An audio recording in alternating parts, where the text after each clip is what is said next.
Hello प्यारे बच्चों, नमस्कार। कैसे हैं आप सब लोग? प्यारे बच्चों, मैं आकाश सर आप सभी का स्वागत करता हूं भारत के सबसे बड़े और विश्वसनीय प्लेटफॉर्म विद्याकुल पर।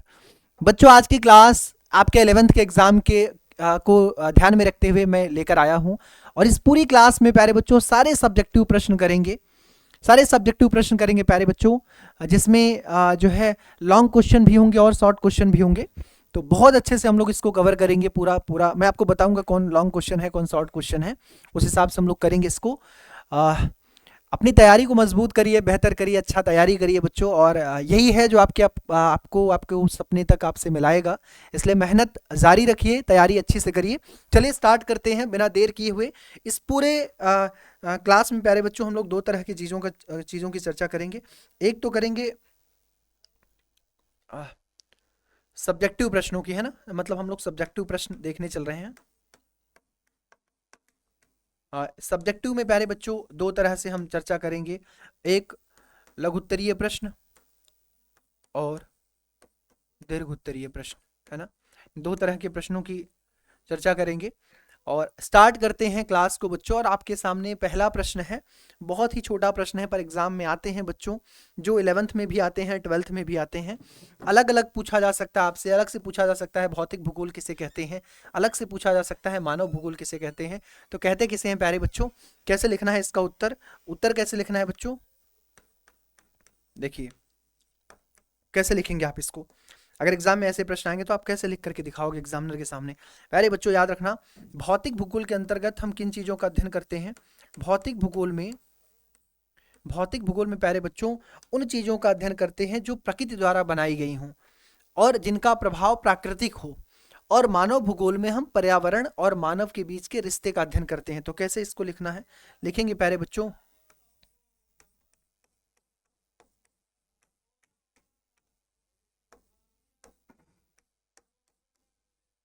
भौतिक भूगोल, भौतिक भूगोल, भूगोल की वह शाखा है,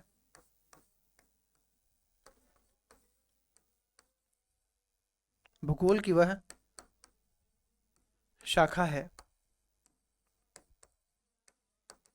जिसके अंतर्गत जिसके अंतर्गत जिसके अंतर्गत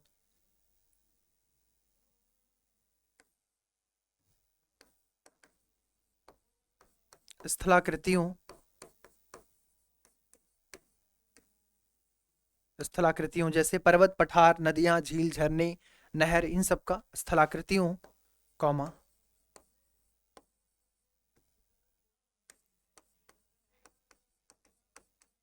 महासागरों,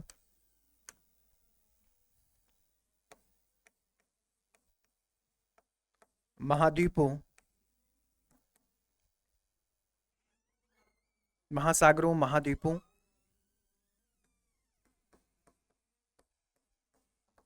वायुमंडल, कौमा, भूकंप,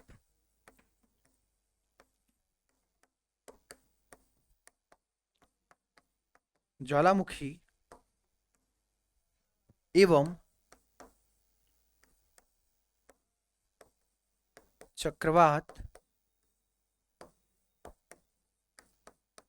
इत्यादि का अध्ययन किया जाता है। प्यारे बच्चों, मैंने आपको इसमें ये बताया है कि जो भौतिक भूगोल होता है, जो फिजिकल ज्योग्राफी होता है, उसमें हम लोग, या भूगोल की वह शाखा है जिसके अंतर्गत स्थलाकृतियां, पर्वत, पठार, नदियां, झील, झरने, इन सब की, महासागर, सागर, वायुमंडल, भूकंप, ज्वालामुखी, चक्रवात, सुनामी, ये सब का अध्ययन करते हैं। जबकि जबकि इसी के आगे लिखना है प्यारे बच्चों, जबकि जबकि मानव भूगोल के अंतर्गत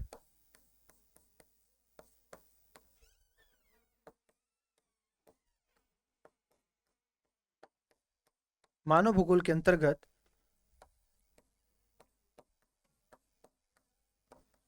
प्राकृतिक पर्यावरण एवं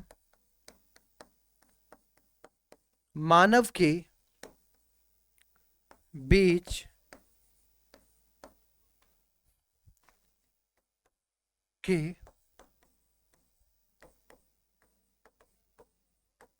अंतर संबंधों, जबकि मानव भूगोल के अंतर्गत प्राकृतिक पर्यावरण एवं मानव के बीच के अंतर संबंधों का अध्ययन किया जाता है। ठीक है बच्चों, ये आपको ध्यान रखना है, ये आपको ध्यान रखना है कि मानव भूगोल और भौतिक भूगोल में क्या अंतर है। ठीक है, चलिए नेक्स्ट प्रश्न पे आते हैं। अगला प्रश्न है प्यारे बच्चों, महाद्वीपीय विस्थापन सिद्धांत को परिभाषित करें। अगला प्रश्न है प्यारे बच्चों, महाद्वीपीय विस्थापन को परिभाषित करें। अच्छा, महाद्वीपीय विस्थापन सिद्धांत क्या है बच्चों? एक एक प्यारे बच्चों भूगोल वेत्ता थे जिनका नाम था क्या? जिनका नाम था प्यारे बच्चों अल्फ्रेड वेगनर। अल्फ्रेड वेगनर ने क्या बताया? अल्फ्रेड वेगनर ने ये बताया प्यारे बच्चों कि पहले के समय में, मतलब आज से लगभग 225 अरब वर्ष पहले अगर देखा जाए तो पूरे पृथ्वी पर, जो पृथ्वी का मतलब वैसे तो सौर्य जो अगर कहें ब्रह्मांड का निर्माण कब हुआ प्यारे बच्चों, तो माना जाता है 13.7 अरब वर्ष पहले ब्रह्मांड में एक विस्फोट हुआ था। उस विस्फोट के बाद धीरे धीरे तमाम पदार्थों का निष्कासन हुआ, जिसके कारण अनेक तरह के ग्रह और तारों का निर्माण हुआ। लेकिन पृथ्वी पर जीवन की अगर बात किया जाए प्यारे बच्चों, तो जीवन बहुत समय के बाद, मतलब कहा जाता है कि महाद्वीप और महासागरों का जो उद्भव हुआ है वो हुआ है लगभग 2 अरब वर्ष पहले। आज से 2 अरब वर्ष पहले, बहुत लंबा समय है, हमारी पता नहीं कितनी हजारों करोड़ पीढ़ियां जो है, समझ जाइए कि हमारा तो, हम लोग तो उद्भव में ही भी नहीं थे। मानव का जन्म तो बहुत बाद में होता है बच्चों, सबसे पहले जीव जंतु आएंगे फिर मानव आएगा, है ना। तो मैं ये बताना चाह रहा हूँ कि जो ये महाद्वीपीय विस्थापन, देखो पूरे पृथ्वी पर महासागर और महाद्वीप हैं, तो प्यारे बच्चों अगर हम माने ये पूरा पृथ्वी है, तो इस पृथ्वी पर पहले जो महाद्वीप हुआ करते थे वो कैसे श्रृंखला के रूप में बने हुए थे, इस तरह की श्रृंखला के रूप में महाद्वीप था। और इसी के बीच में बताया था आप सबको, यहाँ पर एक सागर था जिसका नाम था प्यारे बच्चों टेथिस सागर। कौन सा सागर? टेथिस सागर इसका नाम था। यही टेथिस सागर प्यारे बच्चों आज चलकर क्या बन गया है? यही टेथिस सागर प्यारे बच्चों आज का क्या हो चुका है? भूमध्य सागर। भूमध्य सागर, यही टेथिस सागर प्यारे बच्चों आज का भूमध्य सागर हो चुका है। ठीक है, और ये जो प्यारे बच्चों ये जो अलग अलग भूखंड दिखाई दे रहे हैं, यह भूखंड धीरे धीरे, इस भूखंड का नाम था प्यारे बच्चों पैंजिया। इस भूखंड का नाम क्या था? पैंजिया। तो प्लीज इसको बहुत अच्छे से याद रखना, पैंजिया क्या है? पैंजिया क्या है प्यारे बच्चों? पैंजिया पृथ्वी पर स्थित वह भूखंड था जिसके विघटन के बाद, जिसके टूटने के बाद आज के महाद्वीप बने हैं। टोटल 7 महाद्वीप बने हुए हैं और अभी भी महाद्वीपों में विखंडन जारी है प्यारे बच्चों, है ना। पैंजिया था। और प्यारे बच्चों ये जो महाभूखंड था, इस भूखंड के भीतर जो पानी था प्यारे बच्चों, इस पानी का नाम था प्यारे बच्चों पैंथालासा। एक बहुत बड़ा सागर हुआ करता था, एक बहुत बड़ा पानी का क्षेत्र हुआ करता था प्यारे बच्चों। इस पूरे पानी के क्षेत्र को कहा जाता था, इस पूरे पानी के क्षेत्र को कहा जाता था पैंथालासा। पैंथालासा, ठीक है। तो अब ये चीज बताया किसने? यही जो चीज है, और कहा गया कि आगे चल के बताया गया प्यारे बच्चों कि आगे चलकर ये जो पैंजिया था प्यारे बच्चों, ये 2 अलग अलग भूखंडों में बंट जाएगा। ऊपर वाले हिस्से का नाम हो जाता है प्यारे बच्चों अंगारा लैंड, और नीचे वाले हिस्से का नाम प्यारे बच्चों बताया गया गोंडवाना लैंड। ठीक है, इसका नाम क्या बताया गया? गोंडवाना लैंड, है ना। ये कहा गया गोंडवाना लैंड, कहा गया बच्चों गोंडवाना लैंड। ठीक है, चलिए देखिए ये गोंडवाना लैंड प्यारे बच्चों, है ना, गोंडवाना लैंड।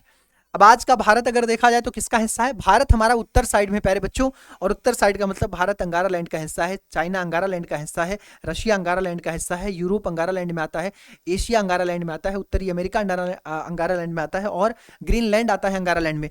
गोंडवाना में कौन कौन आएगा? दक्षिणी America, south Africa, Australia, New Zealand और एक न्यूजीलैंडिया मिला हुआ है कुछ समय पहले, तो वो सब आएंगे। मतलब इन्होंने क्या कहा, और ये बात पहली बार किसने बताया था बच्चों? ये बात पहली बार बताया था अल्फ्रेड वेगनर ने। इन्होंने क्या कहा?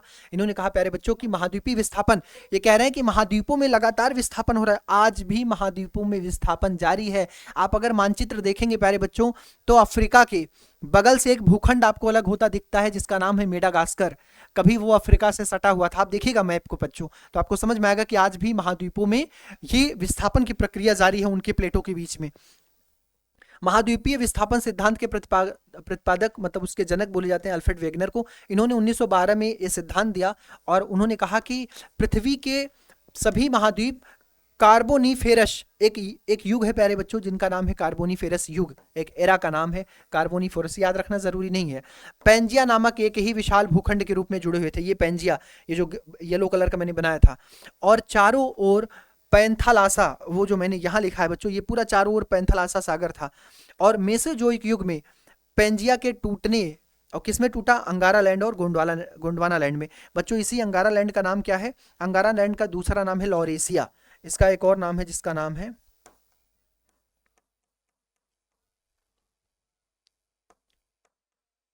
लॉरेशिया, इसी अंगारा लैंड का एक और नाम है लॉरेशिया। ठीक है, तो ये बात समझ में आ गई बच्चों। और महाद्वीप के धीरे धीरे प्रभावित होकर अपनी वर्तमान स्थिति में आने को ही विस्थापन कहा गया है। तो समझ गए क्या है महाद्वीपीय विस्थापन, कि पहले जो पेंजिया था उसमें जमीनी जो प्लेट थी बच्चों, भूम की जो प्लेट थी, पृथ्वी की जो प्लेट थी, उसमें हलचल हुआ और धीरे धीरे पेंजिया क्या हुआ, टूटना स्टार्ट हो गया, और एक समय के बाद ये टूट गया दो भागों में, और फिर अंगारा लैंड में कई सारे पार्ट हुए, गोंडवाना लैंड में भी कई सारे पार्ट हुए। ओके, नेक्स्ट पे आते हैं बच्चों, अगले प्रश्न पर आते हैं। अगला प्रश्न है प्यारे बच्चों, निहारिका किसे कहते हैं। प्यारे बच्चों निहारिका आपसे पूछा जाएगा, निहारिका किसे कहते हैं, तो किसे कहते हैं निहारिका। प्यारे बच्चों निहारिका वो स्थान है जहां पर किसका जन्म होता है, तारों का जन्म स्थान है ये। ठीक है, क्या है बच्चों निहारिका, निहारिका क्या है, निहारिका तारों का जन्म स्थान है, इसको नेबुला बोलते हैं, नेबुला, इसे नेबुला बोलते हैं बच्चों। ये तारों का जन्म स्थान है, यहीं पर तारों का जन्म होता है। एक्चुअली ये धूल और जलवाष्प का एक बादल होता है जिसमें बहुत सारी प्रक्रियाएं होती हैं, जिसके बाद इसमें विस्फोट होता है और अलग अलग तारों का निर्माण होता है। तो इसके बारे में अगर पढ़ना चाहें बच्चों क्या लिखेंगे, लिखेंगे कि निहारिका का अर्थ खगोल विज्ञान में, खगोल विज्ञान मतलब एस्ट्रोनॉमी प्यारे बच्चों, मतलब एक भू है ना, खगोल विज्ञान जहाँ पे हम ग्रह उपग्रह नक्षत्र तारों का अध्ययन करते हैं उसे खगोल विज्ञान के अंतर्गत आता है। में आकाश में कोहरे और धूल गैसों से घने बादलों से बना एक चमकीला प्रकाश पुंज होता है, प्रकाश पुंज है चमकीला, जो किससे बना है, धूल गैस के घने बादलों से, मतलब इनकी डेंसिटी बहुत ज्यादा होती है लगने को। अब हम लोग जो धूल देखते हैं बच्चों उसकी डेंसिटी बहुत कम होती, फैला हुआ होता है, उड़ता रहता है वो, लेकिन ये सब बहुत ज्यादा डेंसिटी वाले होते हैं। जहां तारों का जन्म होता है, नेबुला अंतरिक्ष में धूल और गैसों का एक विशाल बादल है। बस इतना जानना था आपको इसमें। ठीक है, उम्मीद है ये अच्छा आपको समझ में आ रहा होगा। आंतरिक ग्रह किसे कहते हैं बच्चों, ये पूछा जा रहा है।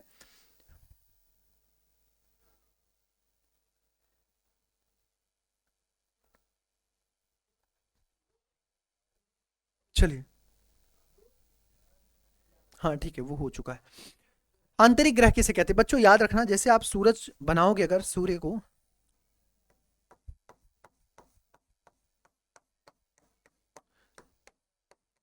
तो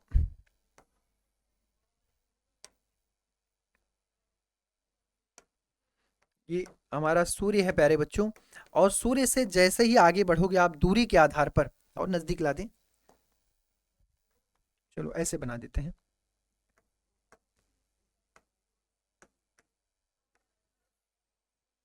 ठीक है। चलो, अब सूर्य से जैसे ही दूर आप बढ़ोगे बच्चों, जैसे दूरी के आधार पर बढ़ोगे तो आपको सबसे पहले कौन सा ग्रह दिखाई देगा बच्चों, सबसे पहले दिखाई देगा बुध, सबसे पहले कौन दिखेगा, बुध।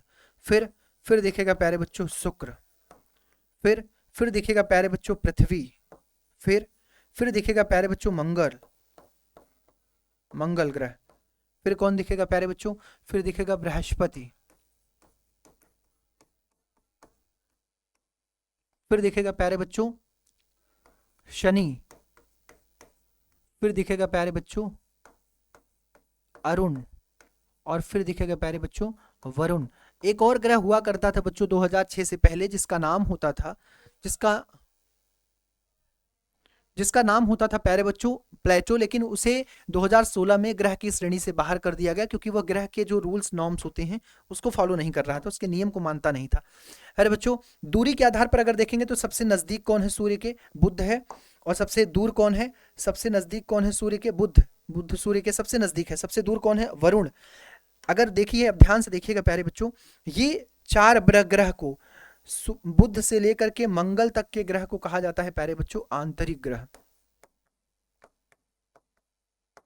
आंतरिक ग्रह, ठीक है, आंतरिक ग्रह, या इसको स्थलीय ग्रह कहते हैं। स्थलीय ग्रह, या इसको प्यारे बच्चों पार्थिव ग्रह कहते हैं। आप अक्सर सुनते होंगे गांव में देखिएगा बच्चों, या जब कभी आप न्यूज़ देखते हैं, जब कभी किसी नेता किसी सैनिक की डेथ होती है तो अक्सर लोग कहते हुए दिखाई देते हैं कि उनका पार्थिव शरीर आने वाला है। पार्थिव का मतलब होता है पृथ्वी से जोड़कर देखा जाता है बच्चों, मतलब वो जो मिट्टी है उससे जोड़कर देखा जाता है कि हम कहते हैं ना कि हम इसी पृथ्वी पर जन्म लिए और इसी पृथ्वी पर हम विलीन हो जाएंगे, मतलब इसी धरा में हम समाहित हो जाएंगे, और इसीलिए उस शरीर को कहा जाता है पार्थिव शरीर। पार्थिव का मतलब वह जो पृथ्वी का हिस्सा है, वह जिसमें पृथ्वी के वो तत्व हैं जो अंततः पृथ्वी में विलीन हो जाएंगे बच्चों, है ना, ठीक है। तो चलिए ध्यान दीजिए, तो आंतरिक ग्रह कहते हैं। और जो बाहर वाला है बच्चों, ये वाला जो है यहां से बृहस्पति से लेकर के वरुण तक को क्या कहा जाता है? बृहस्पति से लेकर वरुण तक को कहा जाता है प्यारे बच्चों ग्रह, या इन्हें गैसीय ग्रह कहते हैं। ये गैसों से बने होते हैं, गैसीय ग्रह, ठीक है। और ये जो ग्रह होते हैं आंतरिक ग्रह प्यारे बच्चों, ये आंतरिक ग्रह का निर्माण होता है प्यारे बच्चों किससे? ये एक चमकीले ग्रह होते हैं, चमकीले होते हैं, आकार में अपेक्षाकृत छोटे होते हैं, ये सब इनकी अपेक्षा तो छोटे ही हैं। और प्यारे बच्चों चट्टान से बने होते हैं, चट्टान से बने होते हैं, ठीक है। तो ये इनकी क्वालिटी है। अब आंतरिक ग्रह अगर आपसे पूछेगा कौन कौन से हैं तो बता ले जाओगे बच्चों। आंतरिक ग्रह में कौन कौन आएगा? बुध, शुक्र, पृथ्वी और मंगल। अगर आपसे आकार के आधार पर कभी पूछा जाए, आकार के आधार पर सबसे बड़ा ग्रह कौन सा है बच्चों? आकार के आधार पर सबसे बड़े ग्रह है बृहस्पति। इसी को ऐसे उठाकर रख लेना है, मतलब समझ पा रहे हो कि नहीं आप? अगर आपसे पूछे आकार के आधार पर ग्रह बता दीजिए, दूरी के आधार पर तो मैंने आपको बता दिया, लेकिन अगर आपसे पूछे आकार के आधार पर प्यारे बच्चों, आकार के आधार पर अगर आपसे पूछे तब आप क्या बताएंगे?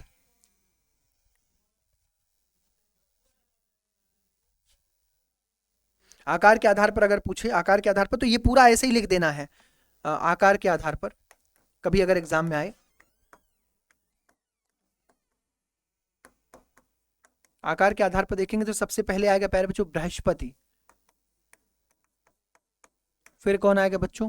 फिर आएंगे शनि, पूरा ऐसे ही लिख देना है, फिर आएगा अरुण, फिर आएगा वरुण, फिर आएगा प्यारे बच्चों पृथ्वी, फिर शुक्र, फिर मंगल और फिर बुध, है ना। चलो पृथ्वी, फिर शुक्र, फिर मंगल और फिर बुध। पृथ्वी, शुक्र, फिर आएगा मंगल और फिर आएगा बुध। ये है प्यारे बच्चों आकार के आधार पर ग्रह। ये दूरी के आधार पर कौन सूर्य से सबसे नजदीक है। एक बात और याद रखना, इसी समय यहीं पर बता दे रहे हैं बच्चों, ये जो बृहस्पति और मंगल है, इनके बीच में बेल्ट पाई जाती हैं, ठीक है, टेरेस्ट्रियल बेल्ट जिसको बोलते हैं, और इन्हीं के बीच में क्षुद्र ग्रह पाए जाते हैं। अभी बताएंगे क्षुद्र ग्रह क्या होते हैं।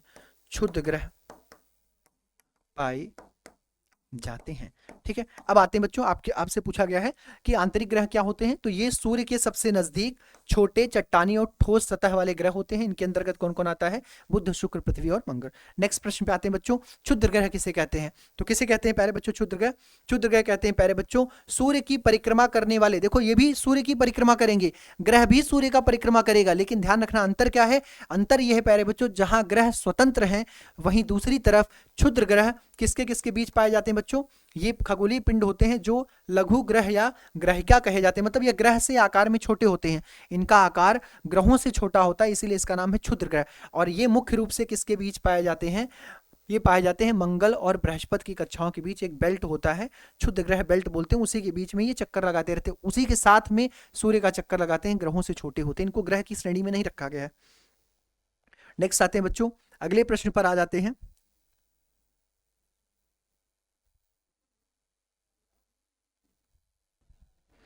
चलिए बच्चों नेक्स्ट क्वेश्चन को देखिएगा। भूकंपीय तरंगों के नाम तथा उनकी विशेषताएं बताइए। बच्चों भूकंपीय तरंगों के बारे में अगर आपको लिखना होगा तो कैसे लिखेंगे एग्जाम में, देखिए ध्यान से। हम लिखेंगे उत्तर। और कितने प्रकार की तरंगे हम पढ़ते हैं बच्चों? 3 प्रकार के। कौन कौन सी लिखेंगे? लिखेंगे प्यारे बच्चों भूकंपीय तरंगे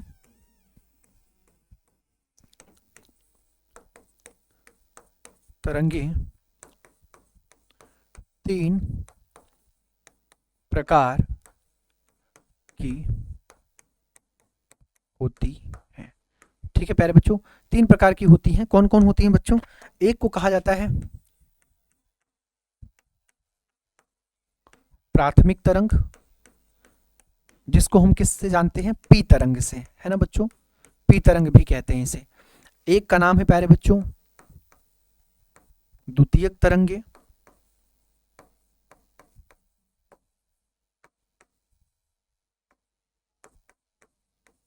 द्वितीयक तरंग जिसको एस वेव के नाम से जानते हैं। और एक है प्यारे बच्चों जिसको कहा जाता है लव तरंग, है ना? प्यार मोहब्बत वाला तरंग बेटा, है ना? नहीं बच्चा, प्यार मोहब्बत इसका नाम है खाली, खत्म कर देता है पूरा जीवन, खत्म, डिस्ट्रॉय। खतरनाक तरंग है बच्चा ये, है ना? इसके नाम में खाली लव वेव लिखा है।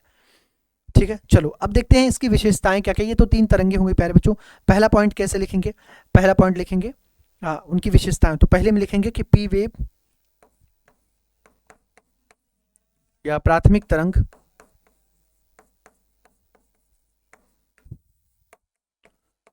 तरंगे पृथ्वी पर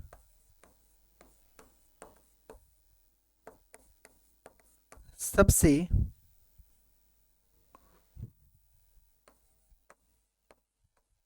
पहले आती हैं, क्योंकि इनकी गति क्योंकि इनकी गति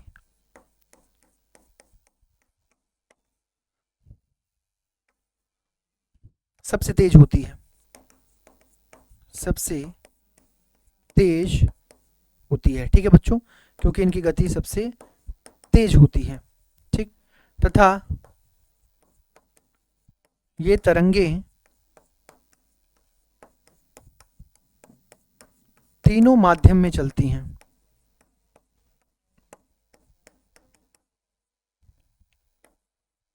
तीनों माध्यम में, ठोस, द्रव और गैस। ठीक है बच्चों, ये तरंगे तीनों माध्यमों में चलती हैं। ठीक है, यहां तक समझ में आ गया? ये तरंग तीनों माध्यम में चलती बच्चों, ठोस, द्रव और गैस में। अब दूसरा पॉइंट क्या लिखेंगे? दूसरे विशेषता में लिखेंगे एस तरंग के बारे में, कि द्वितीयक तरंगे या एस तरंग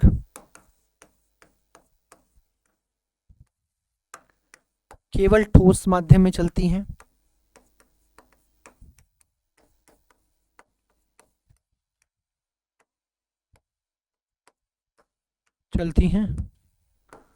और इसकी गति पी तरंग से कम होती है।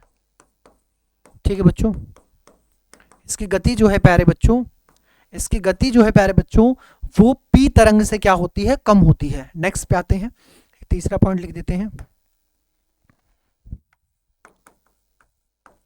एल तरंगे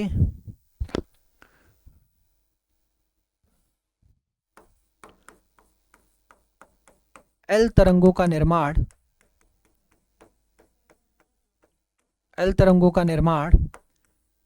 पी और एस तरंगों के मिलने से होता है।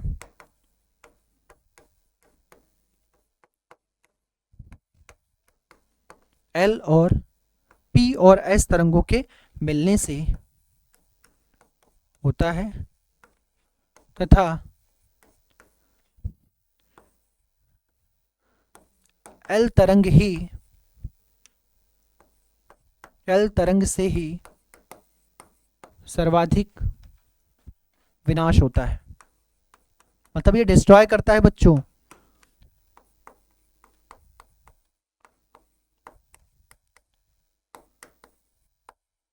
है, सर्वाधिक विनाश होता है। इतनी बातें लिखनी थी, बहुत छोटा सा डेफिनेशन देकर के आगे बढ़ना था। अगला है बच्चों, भूपर्पटी से आप क्या समझते हैं? प्यारे बच्चों, भूपर्पटी से आप क्या समझते हैं? तो कैसे लिखेंगे इसका उत्तर? भूपर्पटी आपको मैंने पहले ही बता दिया बच्चों कि अगर आप ध्यान देंगे, जैसे ये हमारी पृथ्वी है प्यारे बच्चों, ये हमारी पृथ्वी है, और पृथ्वी को इसका एक हिस्सा निकाल करके अगर हम इस हिस्से का अध्ययन करें तो हम देखेंगे प्यारे बच्चों, मैंने आपको पढ़ाते समय बहुत अच्छे से बताया है कि अगर हम इसका अध्ययन करें तो हम क्या पाते हैं, हम 3 लाइन अगर ड्रॉ करें बच्चों ऐसे, तो हमें क्या दिखाई देगा? हमें दिखाई देगा प्यारे बच्चों ये वाला हिस्सा जिसका नाम होता है भूपर्पटी, भूपर्पटी। फिर दूसरा हिस्सा प्यारे बच्चों मेंटल, फिर तीसरा हिस्सा बच्चों जिसका नाम है क्रोड या कोर या केंद्र, ठीक है, क्रोड, क्रोड, मेंटल,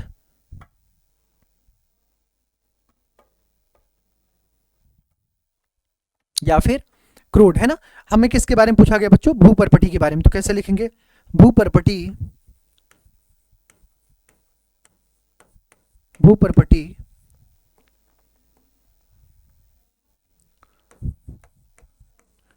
पृथ्वी की सबसे ऊपरी परत है, पृथ्वी की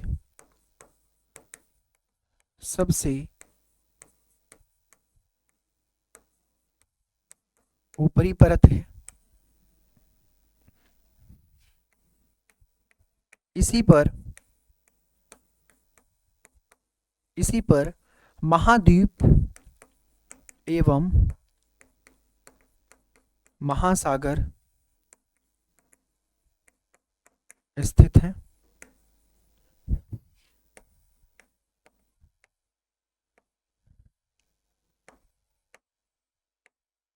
भूपर्पटी में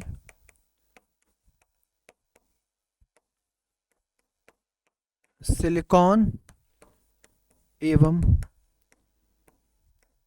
एल्यूमिनियम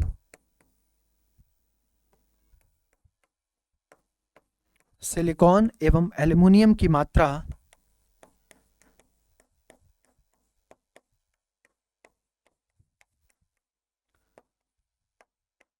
सर्वाधिक होती है। ठीक है बच्चों, भूपर्पटी में एल्युमिनियम और सिलिकॉन की मात्रा सर्वाधिक होती है। बस यही लिखना था बच्चों, और अगर ये फिगर बना देते तो एग्जामिनर एकदम मस्त हो जाता आपसे। इसमें सियोल, इसे कहते हैं सीमा, मैग्नीशियम, और इसको बोलते हैं बच्चों निकिल और फेरस। इसमें सबसे ज्यादा निकिल और फेरस होता है। ठीक है, नेक्स्ट पे आते हैं बच्चों, पेंजिया से आप क्या समझते हैं? तो पेंजिया तो बता ले जाओगे बच्चों, पेंजिया तो आप लोग बता ले जाओगे। पेंजिया क्या है प्यारे बच्चों? अभी स्टार्टिंग में दिखाया था। पेंजिया वह भूखंड था प्यारे बच्चों जो कुछ अरबों साल के बाद 2 अलग अलग भूखंडों में टूट जाएगा। एक का नाम होगा अंगारा लैंड, दूसरे का नाम होगा गोंडवाना लैंड। तो उसी के बारे में पूछा है, पेंजिया क्या था? पेंजिया एक भूखंड था जो आगे चल करके महाद्वीपों में बदल जाएगा, अलग अलग महाद्वीपों में, है ना। टेथिस सागर से आप क्या समझते हैं बच्चों? टेथिस सागर क्या है? टेथिस सागर पृथ्वी की अगर संरचना देखेंगे तो पृथ्वी जब ठंडी होती है तो उससे उस पर एक भूखंड बड़े पैमाने पर पाया जाता है जिसका नाम है पेंजिया, और उस भूखंड को घेरे हुए एक बहुत बड़ा महासागर कह सकते हैं जिसका नाम था पैंथेलासा। उस महासागर के बीच में एक स्थल था, एक और जल का भाग था जिसका नाम था टेथिस सागर, जो आज के समय में क्या हो चुका है? भूमध्य सागर। तो इसके बारे में लिख दीजिएगा। अगर उत्तरी और दक्षिणी पूछा जाए कौन कौन से भाग थे बच्चों, तो उत्तरी भाग का क्या नाम था बच्चों? उत्तरी भाग का नाम था प्यारे बच्चों अंगारा लैंड। जो पेंजिया टूटा था, टेथिस सागर की बात नहीं कर रहे, टेथिस सागर के उत्तर और दक्षिण, मतलब पेंजिया टूटा था अंगारा लैंड में, और दक्षिणी भाग को क्या कहा गया बच्चों?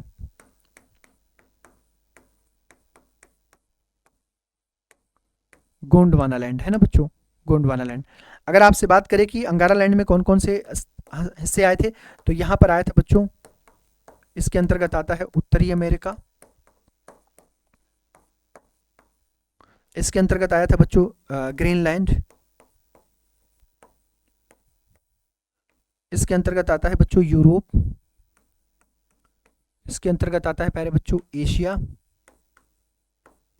ये सब हिस्से आते हैं। ठीक है, और अगर गोंडवाना लैंड की बात करें, दक्षिण वाले भाग की बात करें बच्चों, इसमें आता है दक्षिणी अमेरिका,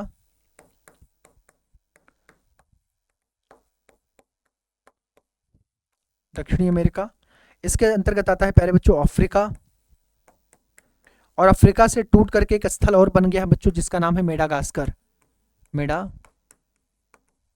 है ना, मेडागास्कर। और देखेंगे तो और आएगा ऑस्ट्रेलिया, इसी का हिस्सा है प्यारे बच्चों। ऑस्ट्रेलिया किसका हिस्सा है? गोंडवाना लैंड का। और देखेंगे तो न्यूजीलैंड। ठीक है, बस इसके बारे में बता देना था बच्चों। ठीक है, ये भूखंड के बारे में पूछा गया था, कौन से दो भूखंड थे, तो एक था अंगारा लैंड, दूसरा था गोंडवाना लैंड। अंगारा लैंड में कौन कौन आएगा, गोंडवाना लैंड में कौन कौन सा हिस्सा आया था, वो मैंने आपको बता ही दिया है। प्लेट टेक्टोनिक के बारे में पूछा जा रहा है बच्चों। टेक्टोनिक का मतलब होता है प्यारे बच्चों हलचल, है ना, और प्लेट टेक्टोनिक का मतलब प्लेट में हलचल। पृथ्वी के भीतर प्यारे बच्चों बताया गया है, ऐसा जो भूविज्ञता है, जो पृथ्वी का अध्ययन के जो माहिर लोग हैं, उन्होंने बताया है कि पृथ्वी के भीतर 7 बड़ी प्लेटें हैं जिस पर वो पूरे कह सकते हैं महासागरीय प्लेट जिसको कहा जाता है, और महाद्वीपीय प्लेट। 7 बड़े प्लेट हैं प्यारे बच्चों जिस पर ये सब चीज़ें टिकी हुई हैं, और बहुत सारे छोटे प्लेट हैं। तो विवर्तनीय मतलब होता है हलचल प्यारे बच्चों। ठीक है, विवर्तनीय, देखो विवर्तन होना।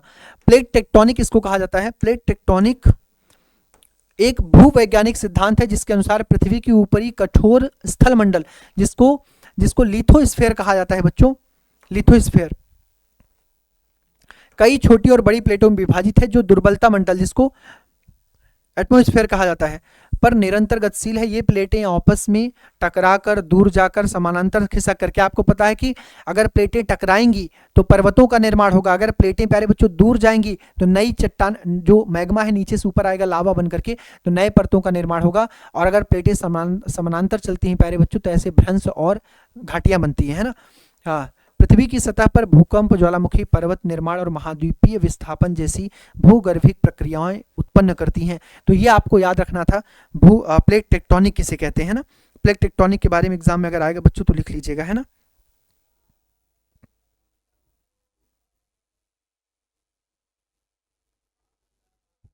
ठीक है, चलिए नेक्स्ट पे आते हैं बच्चों, अगले पॉइंट पे आते हैं। अगला क्या है? अगला है प्यारे बच्चों प्लेटों के अपसारी और अभिसारी गतियां, जो अभी मैं आपको समझा रहा था। एक है अपसारी, एक है अभिसारी, याद रखना। देखो, अगर दो प्लेटें प्यारे बच्चों, दो प्लेटें एक दूसरे की तरफ आएंगी, ऐसे आएंगी, इस घटना का नाम है अभिसारी। और ऐसी स्थिति में क्या होता है बच्चों, जिस प्लेट का घनत्व ज्यादा है वो, और जिस प्लेट का घनत्व कम है, जब वो एक दूसरे के पास आती हैं तो कम घनत्व वाली प्लेट नीचे जाती है और अधिक घनत्व वाली प्लेट उसके ऊपर चढ़ती है प्यारे बच्चों। और इस स्थिति में देखेंगे एक लंबे समय के बाद किसका निर्माण होगा, पर्वतों का निर्माण होगा। तो अभिसारी में पर्वतीय निर्माण की प्रक्रिया है ना। ठीक है, और दूसरा और विनाशकारी है ना, क्योंकि पर्वतें नष्ट हो रही हैं, सॉरी जो प्लेट है वो नष्ट हो रही है, और जो एक दूसरे से दूर जाती हैं प्यारे बच्चों ऐसे इस दिशा में, इसको बोलते हैं अपसारी। यही पूछा गया है आपसे, अपसारी और अपसारी में अंतर। ऐसी स्थिति में क्या होता है बच्चों, ऐसी स्थिति में जो पृथ्वी के मेंटल में मैग्मा है, मैग्मा बाहर निकलता है और फिर एक नए परत का निर्माण कर देता है, एक नए चट्टानीय परत का निर्माण कर देता है। तो कैसे कहेंगे कि अब सारी प्लेटें एक दूसरे से दूर रहती हैं, मतलब ये रचनात्मक हैं, रचनात्मक दूर रहती हैं, रचनात्मक नई प्लेट की जन्म दे रही हैं, नई पपड़ी, दरारें और समुद्र तल में फैलाया होता है इनसे। जबकि इसके विपरीत अभिसारी गतियों में प्लेट एक दूसरे के पास आकर टकराती हैं, जिसे विनाशकारी कहते हैं, जिससे पर्वतों का निर्माण होता है। और कई बार इन टकराहट से भूकंप और ज्वालामुखी वैसे भी दिखाई देते हैं। ठीक है, चलिए नेक्स्ट पे आते हैं बच्चों। भू संचलन क्या है, आपसे पूछा जा रहा है, आपसे पूछा जा रहा है बच्चों, भू संचलन क्या है। भू संचलन क्या है, इसका भूपृष्ठ पर क्या प्रभाव पड़ता है। प्यारे बच्चों, भू संचलन पृथ्वी के आंतरिक मतलब बहिर्जात अंतर्जात और बाहरी मतलब बाह्य बलों के कारण भूपरपट्टी, उसकी सतह पर होने वाली हलचल और बदलाव को कहते हैं। यह बल पर्वत, पठार, घाटियां बनाते हैं और भूकंप और ज्वालामुखी जैसी क्रियाओं के माध्यम से धरातल को निरंतर बदलते रहते हैं। प्यारे बच्चों, इसका मतलब हुआ कि जो भू संचलन है, भू संचलन का मतलब पृथ्वी पर जो गतिविधियां हो रही हैं, चाहे वो गतिविधियों में आंतरिक जो बल है वो जिम्मेदार हों। आंतरिक बल का मतलब जिसके कारण जो संवहनी धाराएं हैं पृथ्वी के भीतर मेंटल में जो चलती हैं, चाहे वो जिम्मेदार हों, और चाहे पृथ्वी पर जो तीव्र हवाएं चलती हैं, जो तूफान टाइफून और चक्रवात में बदल करके तमाम आकृतियों को या तो बदल देती हैं, या तो डिस्ट्रॉय कर देती हैं, खत्म कर देती हैं, या हवाओं के झोंके से नए रेतीले टीले बनते हैं बच्चों, तो वो सब आकृतियां बनती हैं इससे, है ना। भूत संचलन का मतलब यही हुआ, ठीक है। नेक्स्ट पे आते हैं बच्चों, ज्वालामुखी शंकु क्या है। प्यारे बच्चों ज्वालामुखी शंकु क्या है, तो जैसे आप देखोगे, अगर आप देखोगे प्यारे बच्चों, अगर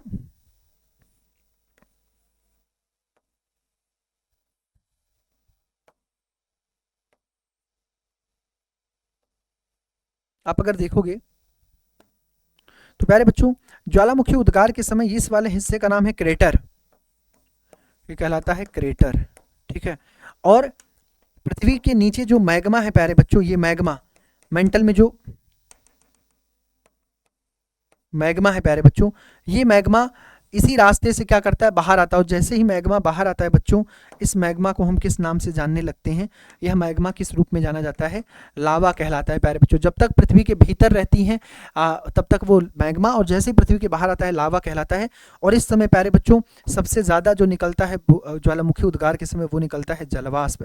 लगभग ज्वालामुखी उद्गार के समय 80% जलवाष्प निकलते हैं। और ज्वालामुखी उद्गार के समय प्यारे बच्चों कभी भी ऑक्सीजन नहीं निकलता।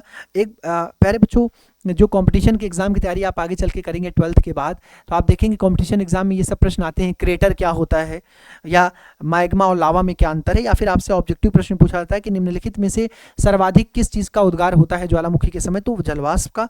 और किसका उद्गार नहीं होता, कौन नहीं निकलता है, तो ऑक्सीजन कभी भी इसमें से नहीं निकलते।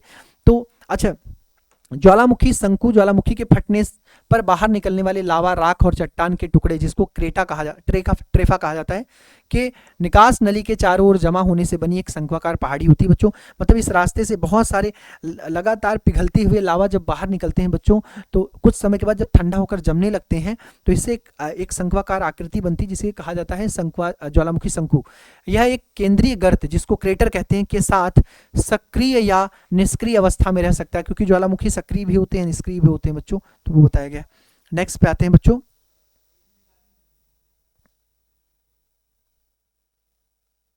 चलिए अगले पे आते हैं बच्चों, भूकंप के कारणों का उल्लेख करिए। भूकंप क्यों आते हैं बच्चों, भूकंप का मतलब होता है कंपन आना। पृथ्वी के भीतर जो हलचल होती है उससे हमारे धरती पर जो कंपन महसूस होता है उसी का नाम है भूकंप। क्या कारण है, तो भूकंप मुख्य रूप से पृथ्वी की सतह के नीचे टेक्टोनिक प्लेटों के खिसकने, आपस में टकराने या रगड़ खाने से के कारण आते हैं। मतलब चाहे उनके बीच अभिसारी क्रिया हो, चाहे उनके बीच अपसारी क्रिया हो, चाहे उनके बीच रचनात्मक स्थितियां आए, ऐसी स्थिति में जो कंपन होता है बच्चों उसी का नाम भूकंप है। इन प्लेटों के किनारे पर ऊर्जा जमा होने के तनाव पैदा होता है, और यह दबाव, और जब यह दबाव अचानक बाहर निकलता है तो कंपन होता है, इसी का नाम भूकंप है। इसके अन्य कारणों में, एक ही कारण नहीं है, सिर्फ प्यारे बच्चों भूकंप का कारण सिर्फ प्लेटों का टकराना नहीं, उसके अलावा भी बहुत सारे कारण हैं। ज्वालामुखी विस्फोट से भी भूकंप आता है। जैसे कहीं बहुत बड़ा विस्फोट हुआ तो उसके इर्द गिर्द के इलाके जो है प्यारे बच्चों कंपन खाते हैं, तो उसी का नाम है भूकंप। भूस्खलन, कहीं बहुत बड़ा जो पर्वतीय चट्टान था वो गिर करके जब गिरेगा पृथ्वी पर प्यारे बच्चों खिसक करके, तो उससे भी हलचल होती है पृथ्वी पर, उस विशेष क्षेत्र में, उसको भी भूकंप कहते हैं। बांध निर्माण के समय इसलिए कहा जाता है कि ये सब चीज़ें जो कुछ हम कर रहे हैं, जो बांध निर्माण कर रहे हैं, तमाम चीज़ें कर रहे हैं, कहीं ना कहीं अपने विनाश के लिए एक निमंत्रण दे रहे हैं, ठीक है। चलिए नेक्स्ट पे आते हैं बच्चों,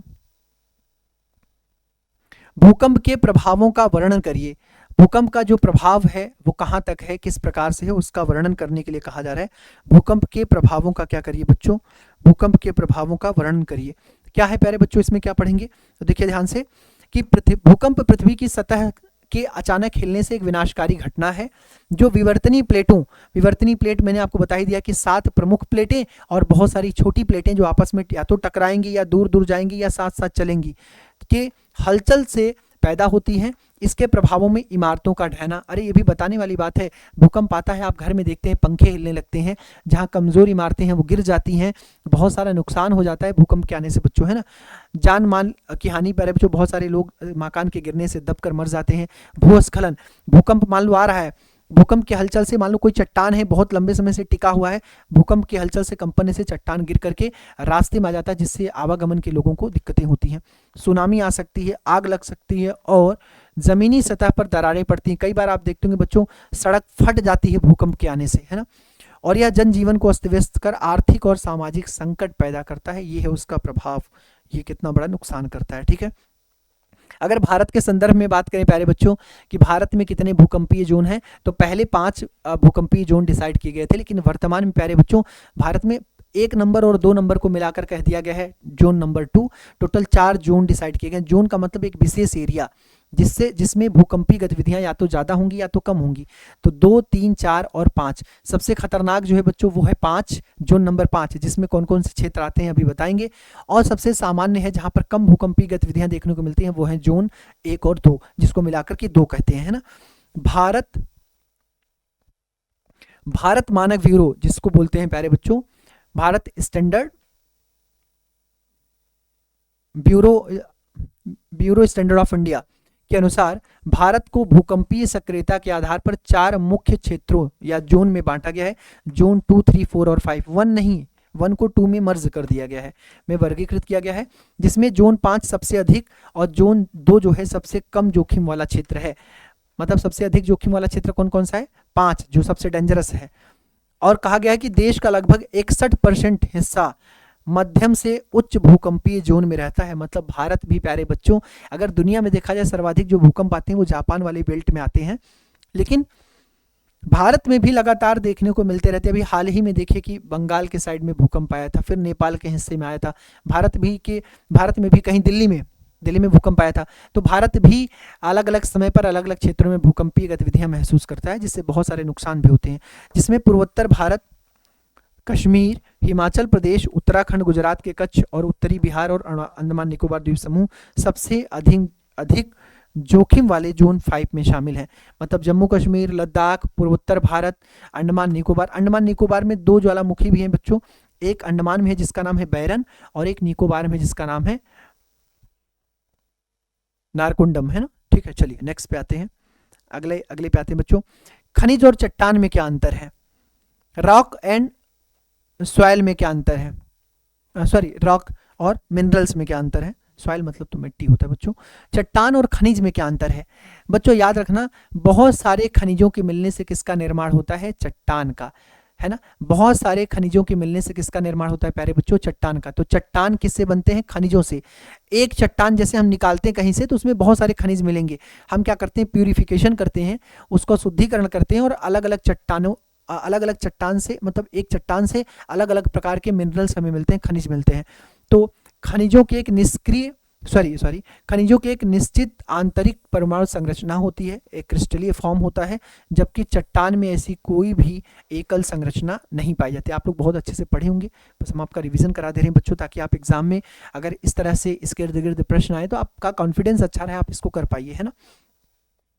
चट्टानें आमतौर पर निर्माण कार्यों जैसे सड़क, घर के उपयोग में आती हैं, जबकि खनिज का उपयोग औद्योगिक क्षेत्र, आभूषण बनाने और रासायनिक उद्योग में किया जाता है, जैसे सोना, चांदी, लोहा, ये सब प्यारे बच्चों, मैग्नीज में, है ना, ये सब खनिज हैं।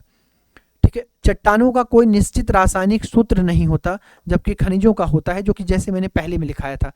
और खनिज एक घटक है, चट्टान उन घटकों का समूह है। मतलब खनिज एक पार्ट है, मतलब एक चट्टान है प्यारे बच्चों, एक चट्टान अगर हम लेंगे तो उसमें कई अलग अलग प्रकार के खनिज होते हैं। अगर हम इसका नाम चट्टान लिखें तो एक चट्टान में कई अलग अलग प्रकार के खनिज हो सकते हैं, फिर उनको निकाला जाता है बच्चों, हालांकि वो जुड़े रहते हैं, है ना। ऐसे एक चट्टान के भीतर बच्चों ऐसे बहुत सारे खनिज, अलग अलग फॉर्म के खनिज होते हैं।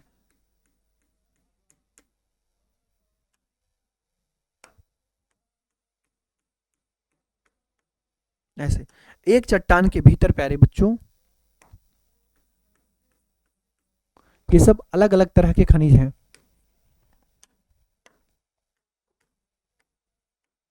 अलग अलग खनिज। तो चट्टान को क्या किया जाता है?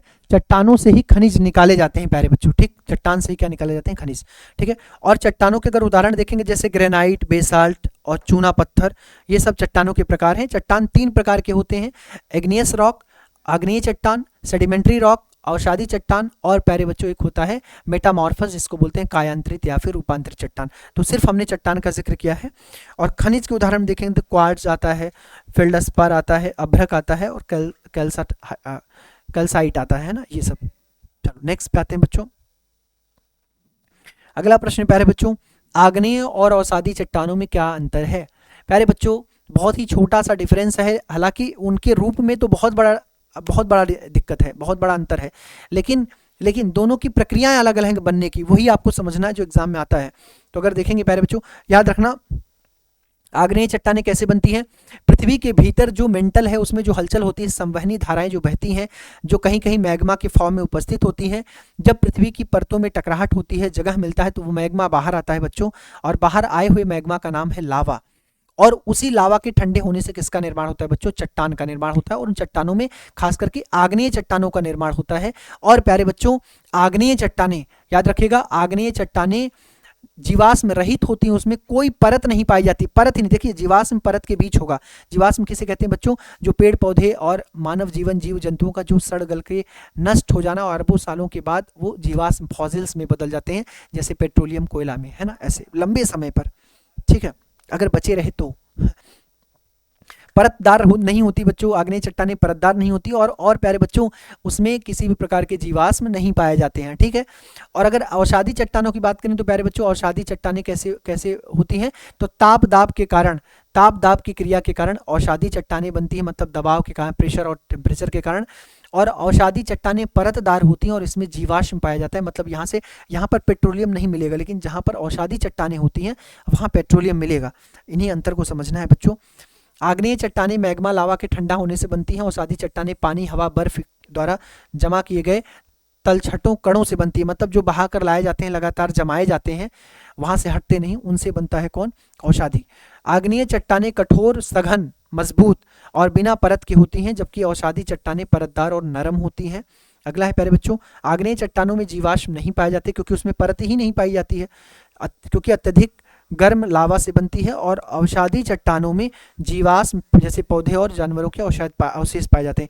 देखिए आग्नेय चट्टान अचानक से बनता है प्यारे बच्चों लावा के निक्षेपण से, लेकिन जो अवसादी चट्टानें होती है बहुत लंबी प्रक्रिया, हालांकि दोनों लंबी प्रक्रियाएं हैं, पर अवसादी चट्टानें रुक रुक करके, जैसे हवा पानी से बहा कर लाई गई चीजें एक जगह इकट्ठा हुई, फिर कुछ दिन के बाद कुछ उस पर घटनाएं हुई, कोई जीव जंतु की डेथ हो गई, फिर लंबे समय बाद फिर, मतलब एक तरह से जमते जाते हैं, एक लंबी तह बनती जाती है चट्टानों की, है ना। अगर उदाहरण में देखें तो आग्नेय चट्टानों के अंतर्गत कौन कौन आता है? ग्रेनाइट, बेसाल्ट, ग्रेबो, ये सब आता है। और शादी चट्टानों के बीच कौन कौन आता है? बलुआ पत्थर, चूना पत्थर, सैल, है ना, ठीक है। नेक्स्ट पे आते हैं बच्चों, अगला है अपक्षय क्या है? अपक्षय किसे कहते हैं प्यारे बच्चों? क्या कहते हैं? अपक्षय किसे कहते हैं? अपक्षय देखिए ध्यान से देखिएगा बच्चों, अपक्षय का अर्थ है प्राकृतिक कारकों जैसे हवा, पानी, तापमान में बदलाव और जैविक क्रियाओं के कारण चट्टानों का अपने ही स्थान पर, सबसे इंपॉर्टेंट इसमें यही है प्यारे बच्चों, और ये आ चुका है 2024 में, अपर्दन पूछा गया है, शायद 2024 के एग्जाम में अपर्दन पूछा गया था, तो प्लीज अपक्षय याद रखना। अपने ही स्थान पर चट्टानें टूटते हैं, वहीं रह जाते हैं, अगर बह जाएंगे तो निक्षेपण कहलाएंगे, वहीं रह जाते हैं, टूटकर बिखर जाना कहलाता है अपक्षय। यह एक धीमी प्रक्रिया है जो चट्टानों को छोटे छोटे टुकड़ों में तोड़ती है, लेकिन इसमें मलबा एक स्थान से दूसरे स्थान पर नहीं जाता, इसे भू आकृति के निर्माण में सहायता माना जाता है, या सहायक माना जाता है, मतलब जो चट्टानें धीरे धीरे करके टूटेंगी वहीं जमा हो जाएंगी गाद के रूप में, और वहीं एक अलग दूसरे फॉर्म की चट्टानों का निर्माण होता है, या दूसरे प्रकार के छोटे छोटे टुकड़े मिलकर के एक नई आकृति बनाते हैं। इसमें अब देखो निक्षेपण जो होता है बच्चों, निक्षेपण में चट्टानें टूटती हैं और वो किसी हवा पानी के माध्यम से बह करके कहीं और जाकर के रुक जाती हैं, उसको निक्षेपण बोलते हैं। यहाँ अपक्षय पूछा गया, अपक्षय का मतलब चट्टान किसी भी प्राकृतिक कारण से, चाहे हवा पानी या तापमान के कारण में बदलाव और जैविक क्रियाओं के कारण चट्टानें अपने स्थान पर ही टूट जाती हैं और बिखर जाती हैं, ठीक है। चलिए, क्या इतनी बात समझ में आई बच्चों? स्टार्ट करें अगला क्वेश्चन।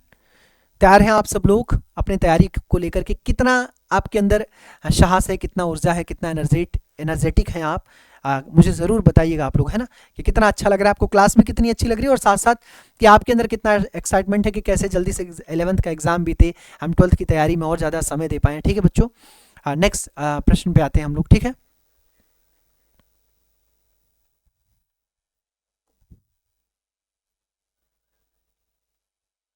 चलिए नेक्स्ट पे आते हैं।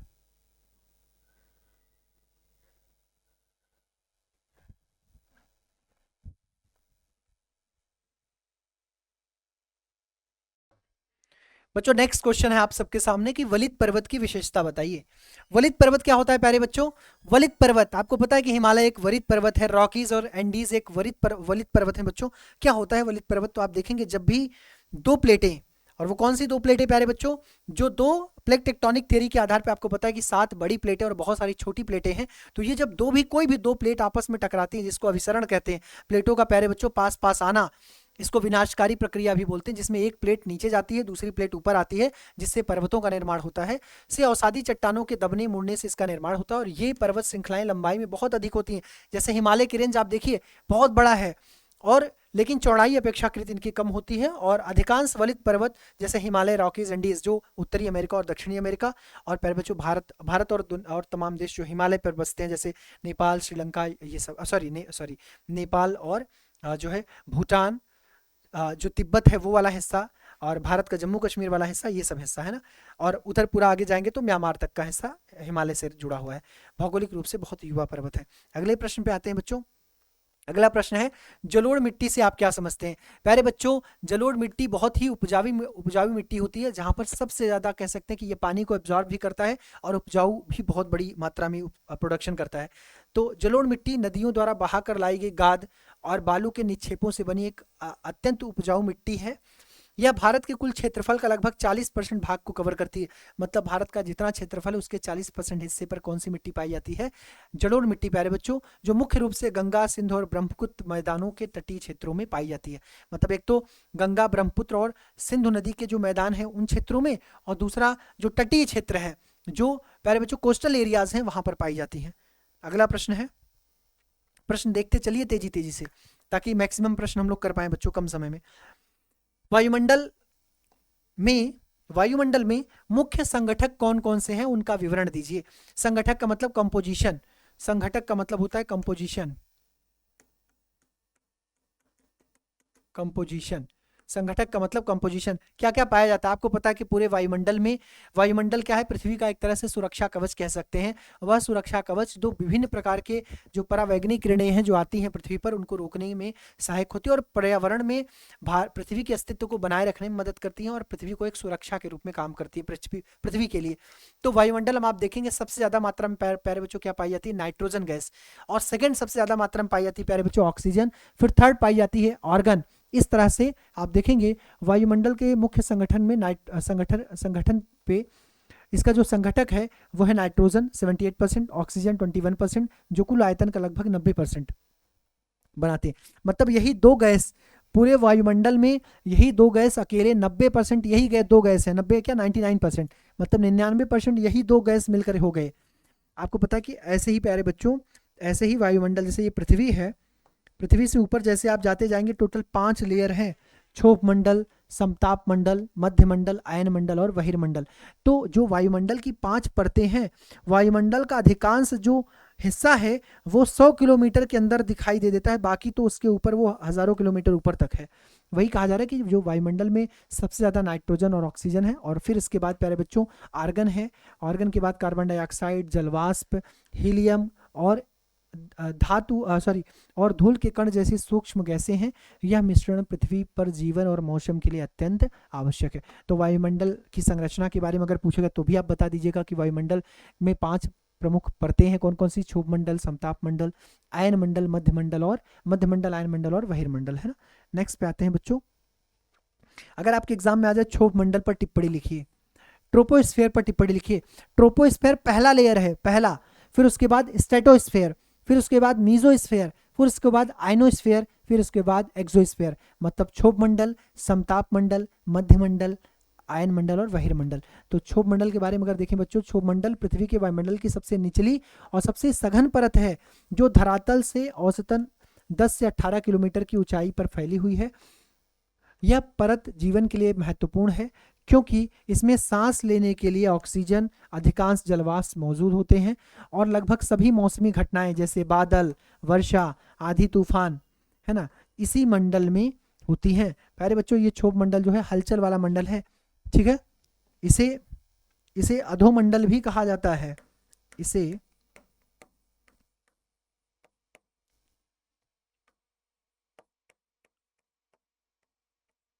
अधोमंडल भी कहा जाता है। ठीक है, इसे अधोमंडल भी कहा जाता है। नेक्स्ट पे आते हैं बच्चों।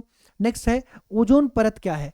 प्यारे बच्चों, जैसे अभी आपको मैंने 5 लेयर बताया, 5 कौन कौन से, 5 मैंने बताया बच्चों, क्षोभ मंडल, समताप मंडल, मध्य मंडल, आयन मंडल और बहिर्मंडल। तो ये जो क्षोभ मंडल जो ऊपर की लेयर है समताप मंडल, समताप मंडल का निचली हिस्सा मतलब क्षोभ मंडल के ऊपर, समताप मंडल के नीचे एक और लेयर है प्यारे बच्चों जिसको कहा जाता है ओजोन लेयर, ओजोन परत। O3 से इसको दर्शाते हैं। ओजोन प्यारे बच्चों हमारे लिए सुरक्षात्मक कवच है। पृथ्वी पर जितनी भी परावैंगनी किरणें आती हैं सूर्य से, उन्हें रोक करके रखना, वायुमंडल के भीतर प्रवेश करने से रोकने में बहुत बड़ी भूमिका कौन निभाता है, ओजोन परत। तो यहाँ लिखा है बच्चों, ओजोन परत पृथ्वी के वायुमंडल में के समताप मंडल में 15 से 35 किलोमीटर ऊपर स्थित ओजोन गैस की एक रक्षात्मक परत है जो सूर्य की हानिकारक परावैंगनी किरणें, अल्ट्रावायलेट जो किरण है, रेज है, को अवशोषित कर लेती है। यह पृथ्वी पर जीवन के लिए एक अदृश्य कवच की तरह काम करती है। दिखाई तो नहीं देती लेकिन बहुत बड़ा काम करती है, जो हमें कैंसर, मोतियाबिंद जैसी बीमारियों से क्या करती है बच्चों, बचाती है। ठीक है, तो कैंसर और मोतियाबिंद जैसी बीमारियों से बचाती है। ओजोन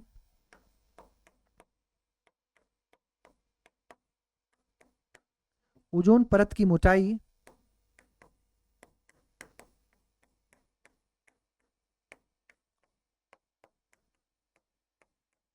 डॉप्शन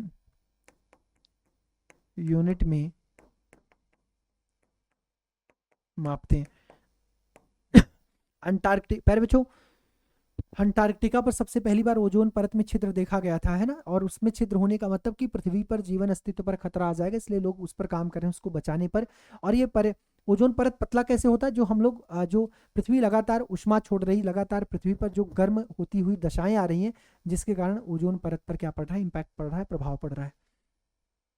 अगला प्रश्न है प्यारे बच्चों, पार्थिव विकिरण किसे कहते हैं। पार्थिव, अभी आपको बताया था पार्थिव मतलब क्या होता है बच्चों, पार्थिव मतलब होता है पृथ्वी से संबंधित। तो पार्थिव विकिरण वह विकिरण है जो पृथ्वी की सतह से उत्सर्जित होती है। एक होता है सौर्य विकिरण,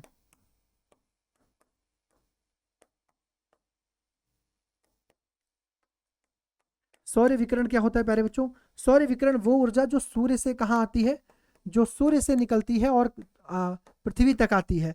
और जो पार्थिव विकिरण होता है जो सूर्य तक, देखो दिन में सूर्य से उष्मा आती है, पृथ्वी उसको एब्जॉर्ब कर लेती है, अवशोषित कर लेती है, और रात के समय पृथ्वी वही उष्मा निकाल करके बाहर करती है। तो पृथ्वी द्वारा उष्मा का निकाले जाना क्या कहलाता है, पार्थिव विकिरण, मतलब पृथ्वी से उष्मा का निकलना। अब एक प्रश्न है कि सौर्य विकिरण और पार्थिव विकिरण में क्या अंतर है। अभी तो मैंने बता दिया बच्चों कि सौर्य विकिरण का मतलब होता है सूर्य से आने वाली जो विकिरण है उसकी बात करते हैं।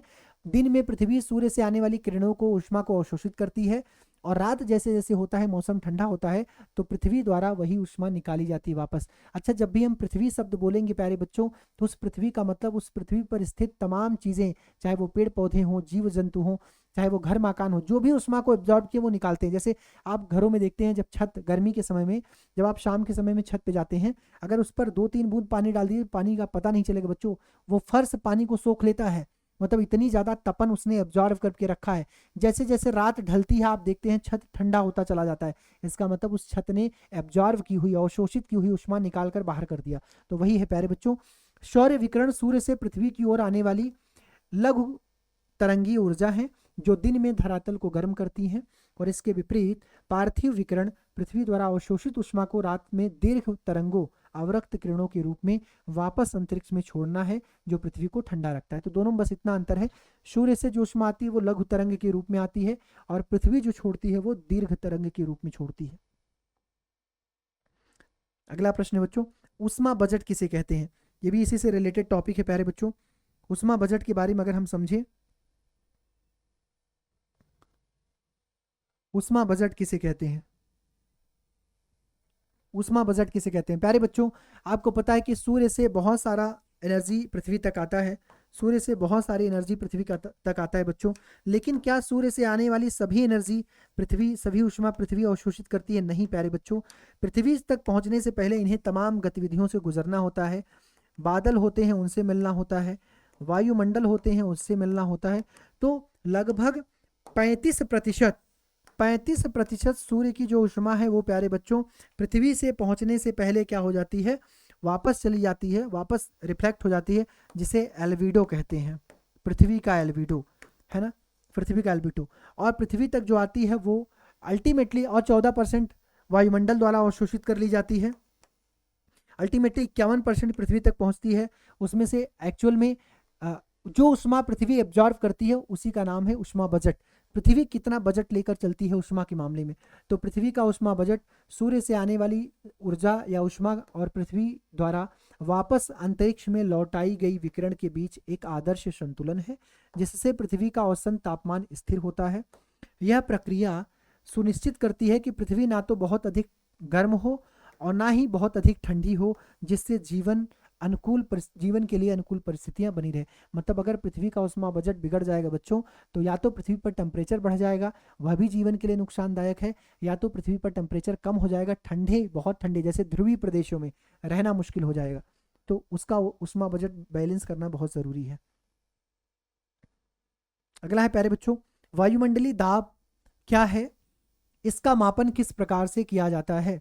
वायुमंडलीय दाब क्या है प्यारे बच्चों, देखिए ध्यान से, वायुमंडलीय दाब क्या है।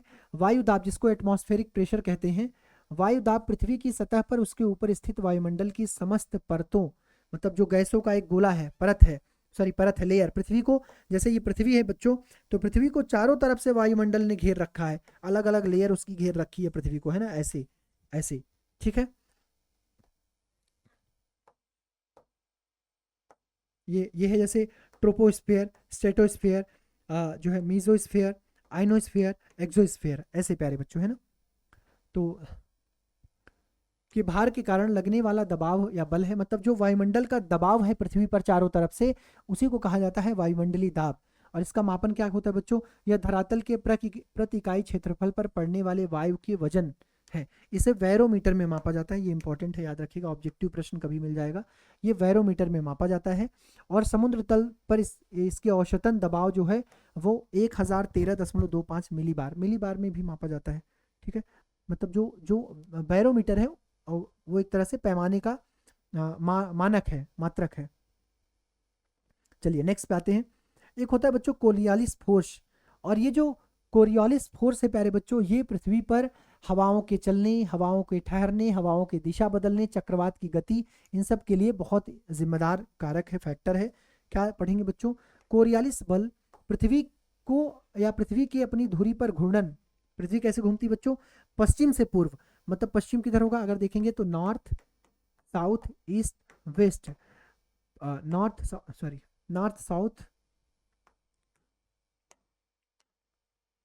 नॉर्थ, साउथ, ईस्ट और वेस्ट, पूरब और पश्चिम, पश्चिम से पूर्व पृथ्वी घूमती है बच्चों, है ना, पश्चिम से पूर्व, ठीक है, के कारण उत्पन्न होने वाला एक आभासी या छद्म बल है, मतलब जो दिखाई नहीं देता पर जो प्रभाव डालता है, जो हवाओं, महासागरीय धाराओं और गतिशील वस्तुओं की दिशा को विक्षेपित करती है। मतलब कोई वस्तु ऐसे जा रही है, मान लो सीधे चल रही है, कोरियोलिस बल के कारण या तो वस्तु इस दिशा में चली जाएगी या तो वस्तु इस दिशा में चली जाएगी, है ना।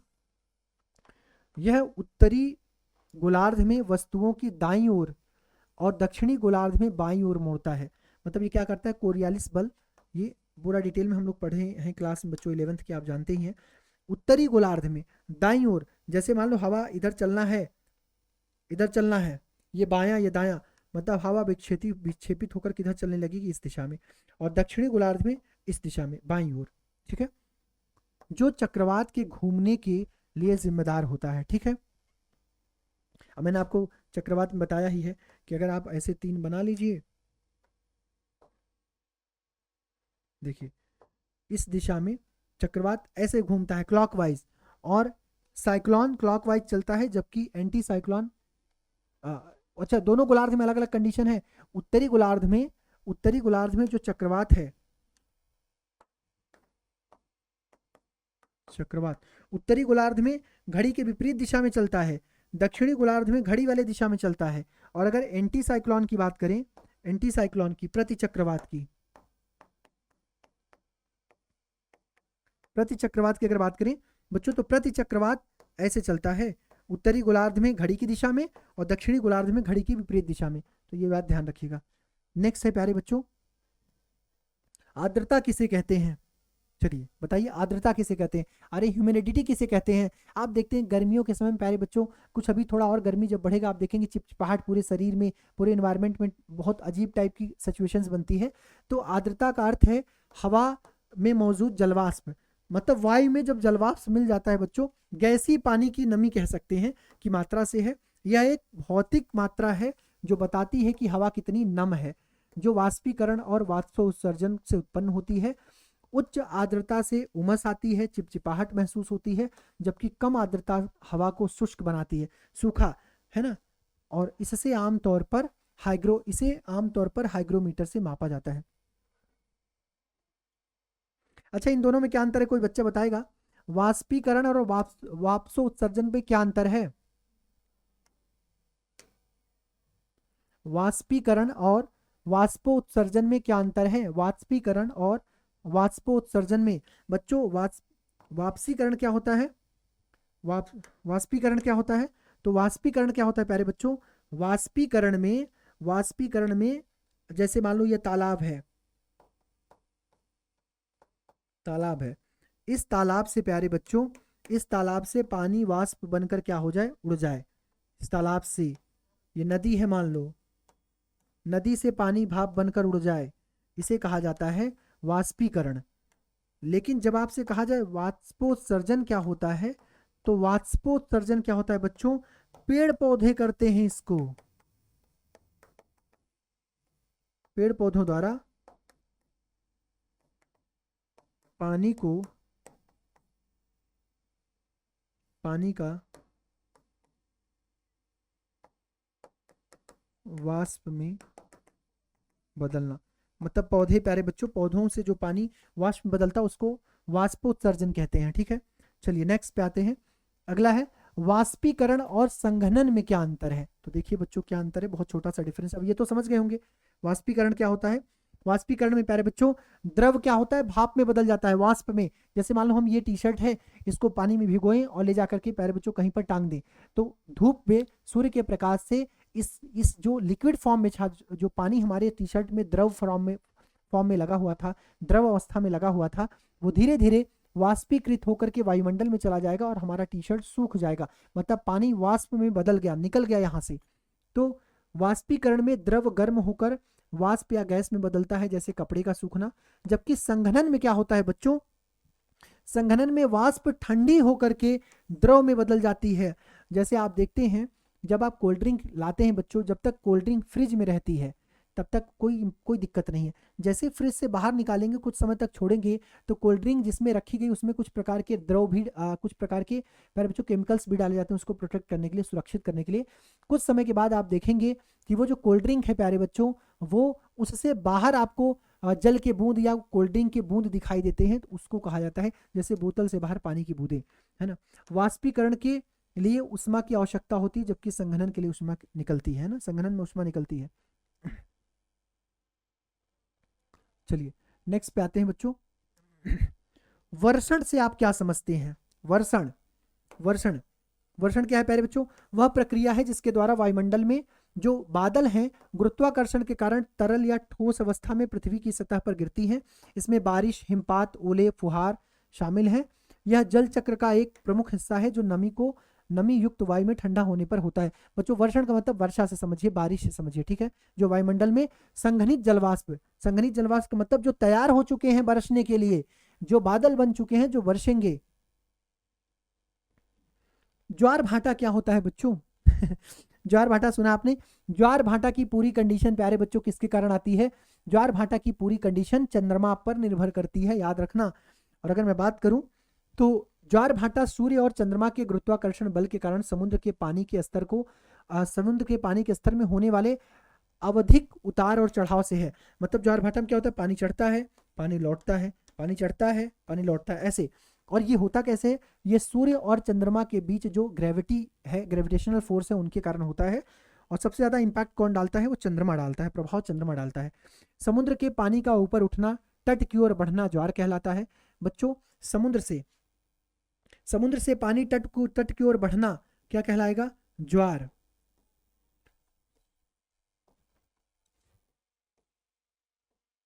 समुद्र से तट की ओर पानी का चढ़ना कहलाता है ज्वार, और तट से समुद्र की ओर वापस पानी का जाना कहलाता है भाटा। ठीक है, तो नीचे गिरकर वापस समुद्र की ओर लौटना भाटा कहलाता है। यह प्रक्रिया मुख्य रूप से चंद्रमा के खिंचाव के कारण होता है। वापस जाना चंद्रमा के खिंचाव के कारण होता है। ठीक है, चलिए समझ में आ गया होगा बच्चों, कोई डाउट तो नहीं है इसमें, कोई डाउट होना भी नहीं चाहिए। नेक्स्ट पे आते हैं।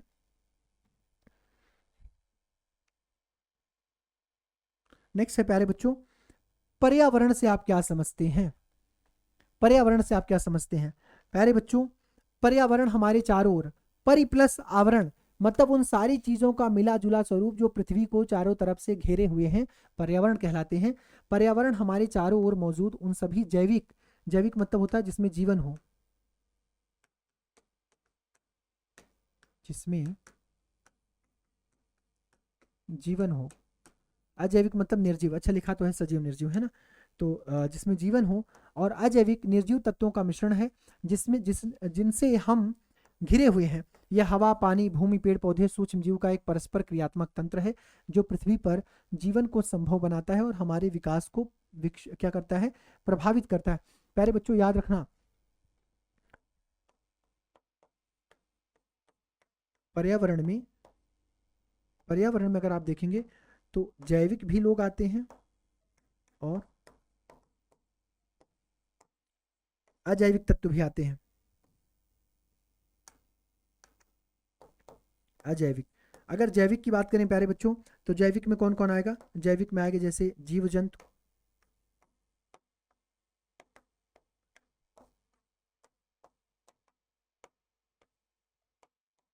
पेड़ पौधे, मानव, ये सब जैविक हैं प्यारे बच्चों।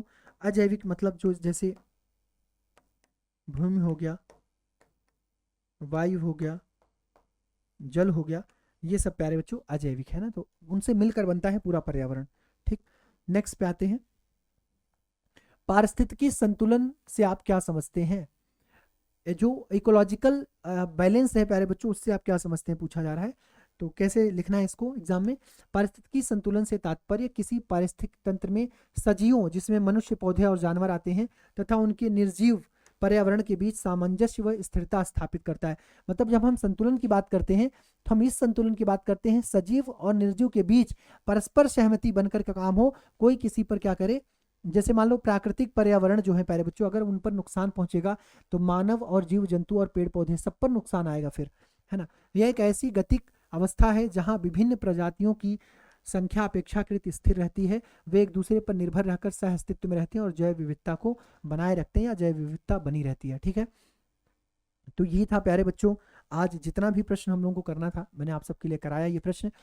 इसे एक बार देखिएगा, कॉन्फिडेंस बढ़ाएगा। देखिए आपको सिर्फ विश्वास रख के एग्जाम में जाना है, अच्छा करके आना है, और मेहनत अगर किए हैं बच्चों तो हमेशा रिजल्ट आपके पक्ष में आएगा, उसमें कोई दो राय नहीं है। थैंक यू सो मच, मिलते हैं प्यारे बच्चों आप सबके लिए बहुत ही बेहतरीन, फिर से एक बार बहुत वीवीआईपी सब्जेक्टिव और ऑब्जेक्टिव क्वेश्चंस लेकर के नेक्स्ट सेशन में। थैंक यू सो मच प्यारे बच्चों, नमस्कार सभी को।